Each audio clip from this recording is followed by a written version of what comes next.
face me, Newerth. It's over. It is only beginning. Amon whispered of this from the stars. He told you of his return. He told you of ruin, extinction, the end of all things. Your god is dead, and he's never coming back. Is that what you think?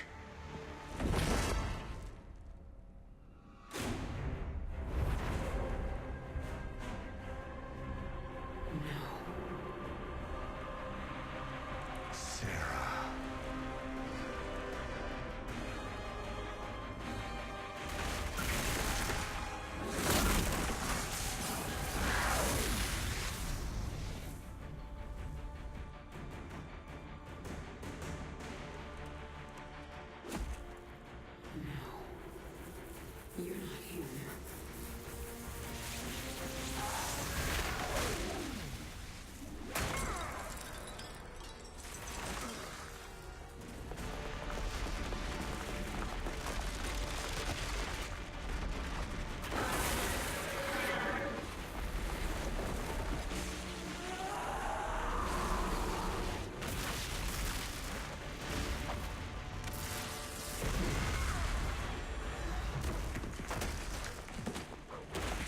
You are not Jim! You are nothing! I'm everything you lost.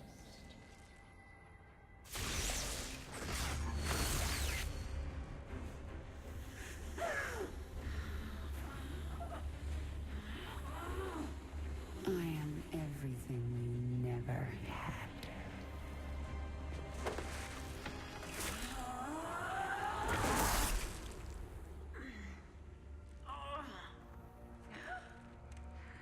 You've already lost. Amon lives. You will see him soon.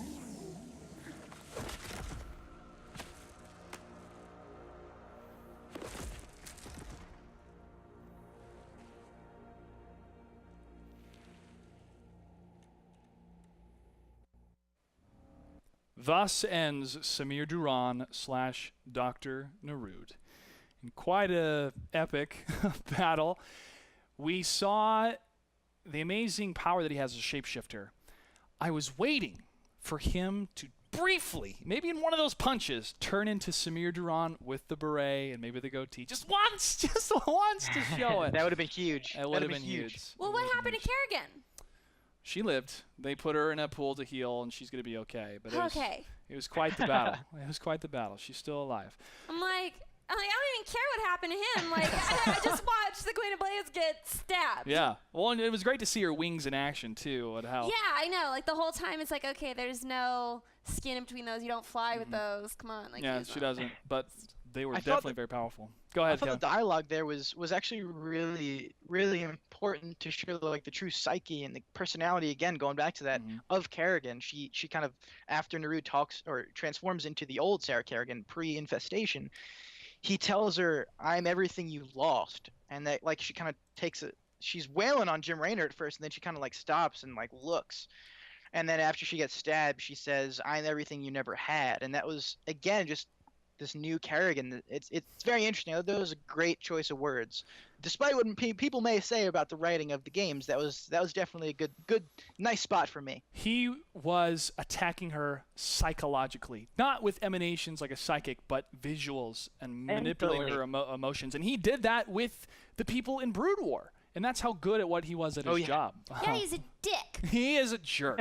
He is. But he was able to accomplish his mission. Now, Sixen, I know you want to touch on this too. With the artifact itself, you think, why would Newerth want to put together the artifact that cleanses, for the most part, Sarah Kerrigan of her Zerg power? Why, if Amon was using her as an agent to pretty much accomplish his mission? And Stukov goes into that about the artifact. Why don't you talk about that for a sec? It's very interesting, because if we think back to Wings of Liberty, essentially, and this is what people were confused about at first. We kind of have Newerth, sorry, and Tal'Darim. It seems like it crosses over. I'm sorry. It's in contrast with each other. It contradicts. That's what I'm looking for. Jesus, I don't know what's going on here. They contradict each other because originally he's trying to gain the artifacts, but now he's also trying to get the artifacts to resurrect Amon. And at the same time, Kerrigan has a big part to play here. You know, she does, because of her cleansing. That power that it was used to cleanse her was used to resurrect Amon. So he, with the infestation and how that Xel'Naga artifact was used, that energy went somewhere. And that's what Stukhov's telling her is, listen, that energy went somewhere, and they both realize this was an entire ploy, a machination of Duran to resurrect his master by harnessing the energy that cleansed her and feeding it into wherever it went. That's a scary thought, that she is still part of this plan, but now, since she has become primal, since she has this power that Zeratul guided her towards, she can withstand the power of Amon. It is quite intriguing. But something else happens, Sixen. Something else happens in this moment. A bunch of transmissions are sent, little pods, little video phones, videographs to different parts of the sector, and they're picked up by the Zerg, and they have a message from Arcturus Manx to Sarah. What is that message? Manx says very straightforward, Jim Raynor's still alive. And this kind of changes the game, essentially, because now Kerrigan's like, what have I done? Do I believe him? Because originally he said that he was dead to begin with, so what do I do here? And now Kerrigan immediately changes her game plan up. Well, now instead of, obviously she still wants to kill Manx, but now her priority here is to get Jim Raynor out. And I just want to take a step back. It's very interesting to think that Kerrigan still plays such a crucial role in this grand scheme of things. Because when you think about it, Kerrigan was a Terran. And the Xel'Naga and Amon, they really didn't touch the Terran. They may or may not have seen that this was coming. So it's interesting to see how Kerrigan plays into this extremely important role, considering that she may or may not have had any part in it to begin with. It could have been possible that Newerth was going to harness the energy through some other means, but then he thought, well, this will be the best way to do it, and I can keep tabs of what's happening in the Terran sector, since they could be a thorn in my side. They're not Protoss nor Zerg. Moving on, though, the space mission, which I loved, and is a huge testament to the great pacing of Heart of the Swarm, where you got to control the Hyperion. You saw a return of different characters, such as Rory Swan and Matt Horner. One of my favorite lines from Horner, if you keep clicking on his ship, hit the bullseye and the dominoes will fall like a house of cards. Jackpot. It was hilarious when I first heard it. And then it gets into this weird dichotomy once again with Mira Han. They call her Mira Horner in the game because they technically are married because he won a card game. Right. This goes back to Flashpoint. Flashpoint, Mira Han helps them out to escape the Terran Dominion, stashes them on the Dead Man's Port area, and she is still in love with Matt. She saves him. They kiss at one moment. Matt kind of kisses back. He maybe starts to feel something for her, but she's kind of a nuisance. And then it almost kind of wipes away that entire conversation piece, that entire event altogether, but it really doesn't, because it goes into how Mira Han is a mercenary and she lives the mercenary code. If her client is not there and her client is Jim Raynor, she can't help them. She can't give him what she wants. And Matt's telling her, Mira, they've captured Jim. That's why he's not here. And Valerian's like, can't we just talk to her? Why does this not work? But Matt understands this is that mercenary code. So when I first saw the interaction, I felt, this is not the Mira Han that was in Flashpoint.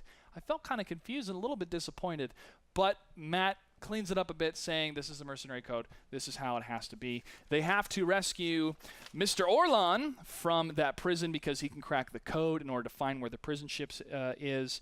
And the funny banter that goes back and forth is you're destroying the Mirahan facilities. So, all right, Matt, all right, stop. You get I'll give you what you want. I'll give you what you want. They find out where the prison ship is. And this is another choice that is important from Wings of Liberty that transfers over to Heart of the Swarm. If you chose to side with Nova, Tosh dies, gets a knife through the head. If you decide to help Tosh, Tosh appears in the background in this moment. He is still on the Hyperion ship. Unfortunately, we don't hear him, you don't see him in action, but he is still there. He's still part of the story. Matt offers his services for Sarah, but she declines. Go ahead, Kevin. I was just gonna say I don't remember seeing Tosh back there whatsoever. I don't even remember seeing any kind of mention of him. And originally in Wings of Liberty, I sided with Nova, so very interesting. Yep, that's the little counter flip switch with the choices. This next clip, to me, is one of the most profound clips that comes out of the lore of StarCraft from the people that have complained or addressed the issue of this is not the same Jim Raynor. What he said in Brood War doesn't tie into the character that we see here, that we saw in Wings of Liberty. But this moment addresses those concerns as we see two people together that have fought so many countless battles, and he moving, as he says, heaven and earth to save her. And what happens next, I think, is amazing. Let's go ahead and play that clip.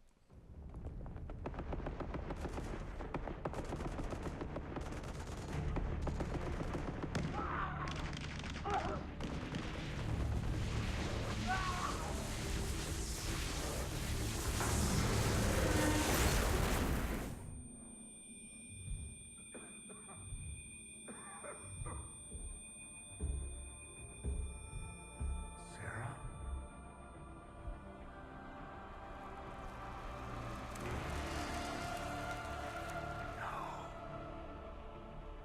I had to get you out. What have you done? What I had to.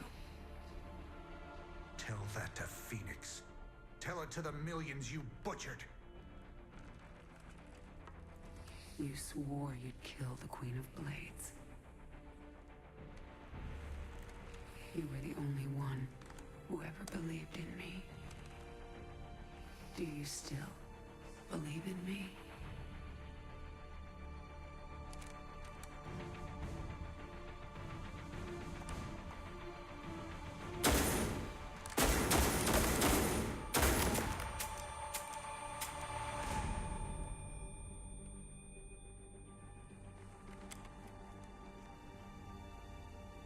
I love you, Jim.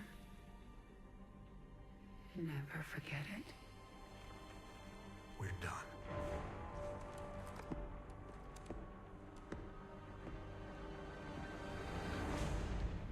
The feels in that moment when Jim says, tell that to Phoenix. Those are the words that I, as adamant as I am of how much I love the lore and how people can change and promises you may have made at a specific time when you were really angry that you may not have wanted to have kept. Those were the words we all were waiting for to hear from Jim. And Sarah saying, you swore to kill the Queen of Blades, but you're the only one who believed in me. Beautiful dialogue in such simple sentences, but means so much to so many people that have played these games. That's what we needed. And when I first saw that clip, Sixen, when I first saw that clip, Lauren, I had to take a pause because it meant so much to me to see that kind of interaction between these two characters. I loved it. And it was a level of storytelling that Blizzard needed to hit with Heart of the Swarm, and they did. And that's why, to me, it made it such a phenomenal experience. We're still not done yet. There's still more to go. I mean, just go ahead, Kevin. So that connection from StarCraft 1 to StarCraft 2, after just coming off of Samir Duran and this whole Alexei Stukov story, we now hear Raynor basically talk back to Kerrigan about Phoenix. I agree. That was definitely a big moment. Not necessarily Nerd Show number 4 or 5 here, but it was definitely up there. I hear John Lennon in the background saying, "When the power of love overcomes." What is it? Can you finish it? Do you know the quote? I don't you know. Know the quote? I don't know. When the power of love outweighs the love of power, the world will know peace. Oh, wow. It's well done. And then here Kerrigan's like, I want all the power in the world. And then she loses love. The controversy. Yeah. At what cost do you have to enact your vengeance? And that's what Jim was trying to tell her at the beginning. Just forget Manx. Let's just get out of here. Let's be together. He wanted I finally like a have peaceful world. And in his world, everything that he fought for from Wings of Liberty, he feels is gone. Mm-hmm. And when she walks in there and you see through the smoke, I think that's Sarah, and then you see the wings come out, the dread that Jim feels. What have you done?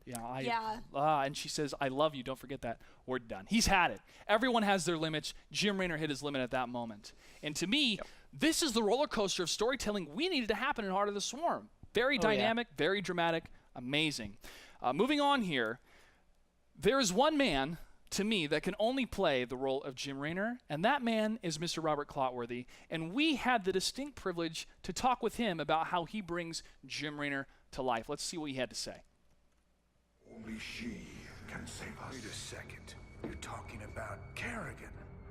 It's been 4 years. You show up out of nowhere. Time is short. You must understand. The answers you seek lie within. This is Clutch, and I'm standing next to the voice of Jim Raynor himself. Ladies and gentlemen, Mr. Robert Clotworthy. Standing next to Robert Clotworthy? I am, if you can believe it. As an actor, the one thing that you want to do is to be honest. That's the most important thing. What are the most challenging pieces to make your performance as Jim Raynor honest? Raynor is the last honest man in the universe. Honesty is at his core. It's his greatest strength, and it's also his greatest weakness, because it makes him vulnerable. Now, with the progression of Jim Raynor in Brood War, he says to Sarah after she kills Phoenix, "I'm going to be the man to kill you someday." Now, a lot of people were upset thinking that this is not the same Jim Raynor from Brood War that appeared in Wings of Liberty. What do you have to say to them as an actor? You've played many different characters. How can you explain to maybe an audience that's getting more familiar with stories and how people change regarding that aspect of Jim? Well, I mean, it's critical. I mean, first of all, from a story standpoint, to establish certain parts of the character, certain elements of the storyline that need to be articulated. He's not in a good place. He lost the one woman that he cared about most in the world, the person that he loves, to something that he has sworn to destroy. So he's got this internal conflict, and as soon as he sees that there's a possibility that he can save her, that he can redeem her, that's what motivates him and gives him the strength to move forward. And that's what makes it so interesting as a viewer, to see this duality. When they finally do meet, what is he going to do? What's going to happen? You know, for those of you who, I'm sure everybody's seen Wings of Liberty at this point, when he finally does save Sarah, it is the moment that Jim has been praying for. It's when, as an actor, that was my favorite scene, when I get to walk away with her in my arms, and it was very simple, where she just looks up. She's incredibly vulnerable at that point in time, and just says, "Jim," and he says, "It's all right, I got you." That's all that he wanted in life. That's when he's at peace. That's when Jim is really, in my opinion, 100% Jim, because he really is a sensitive guy who just wants to be with one person and lead a quiet life. Unfortunately for Jim, I have a feeling that peace is short-lived. He's committed to her, and we'll see what happens in this next chapter. But I'm sure that the audience is going to be pretty surprised at some of the twists and turns that happen, as some questions are answered, others are asked. Nice to see you too. Well, Mr. Clotworthy, thank you so much for your time. Ladies and gentlemen, Jim Raynor, I'm Clutch. This has been The Pulse.